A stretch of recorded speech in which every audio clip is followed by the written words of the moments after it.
ಹಸಿಮೆಣಸಿನ್ಕಾಯಿ ಗಿಡ.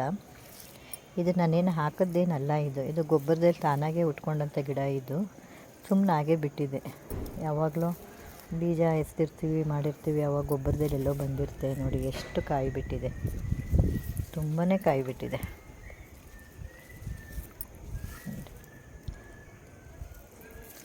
ಕೆಲವೊಮ್ಮೆ ನಾವು ಗಿಡ ಹಾಕಿದಾಗೂ ಕೆಲವೊಮ್ಮೆ ಸತ್ತೋಗ್ಬಿಡ್ತೇವೆ. ತಾನಾಗಿ ತಾನು ಹುಟ್ಟಿರೋಂಥ ಗಿಡ ಇದು. ಎಷ್ಟು ಕಾಯಿ ಬಿಟ್ಟಿದೆ ನೋಡಿ. ನಾನಿನ್ನು ಇದು ಹಾರ್ವೆಸ್ಟ್ ಮಾಡಿಲ್ಲ, ಹಾಗೆಯೇ ಸೀಡ್ಸ್ ಮಾಡೋಣ ಅಂತ ಹಾಗೆಯೇ ಬಿಟ್ಟಿದ್ದೀನಿ.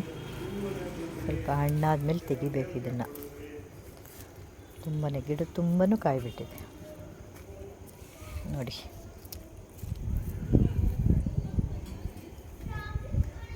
ಇದಕ್ಕೆ ನಾನು ಸ್ವಲ್ಪ ಗೊಬ್ಬರ ಹಾಕಿದ್ದೆ, ಸ್ವಲ್ಪ ಲಿಕ್ವಿಡ್ ಗೊಬ್ಬರ ಹಾಕಿದ್ದೆ.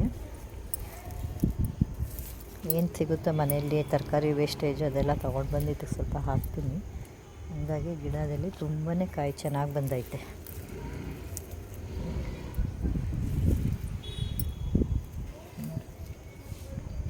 ಹಾರ್ವೆಸ್ಟ್ ಮಾಡಿದರೆ ಸಿಗುತ್ತೆ, ಸ್ವಲ್ಪ ಜಾಸ್ತಿನೇ ಸಿಗುತ್ತೆ ಅಂದ್ಕೊಂಡಿದ್ದೀನಿ. ಆದರೆ ನಾನು ಹಾರ್ವೆಸ್ಟ್ ಮಾಡಲ್ಲ, ಇದನ್ನು ಸೀಡ್ಸ್ ಮಾಡೋಣ ಅಂತ ಹಾಗೆ ಗಿಡದಲ್ಲೇ ಬಿಟ್ಟಿರ್ತಿದ್ದೀನಿ. ಹಣ್ಣಾದಮೇಲೆ ತೆಗಿತೀನಲ್ವ, ಆವಾಗ ವಿಡಿಯೋ ಶೇರ್ ಮಾಡ್ತೀನಿ ನಿಮಗೆ.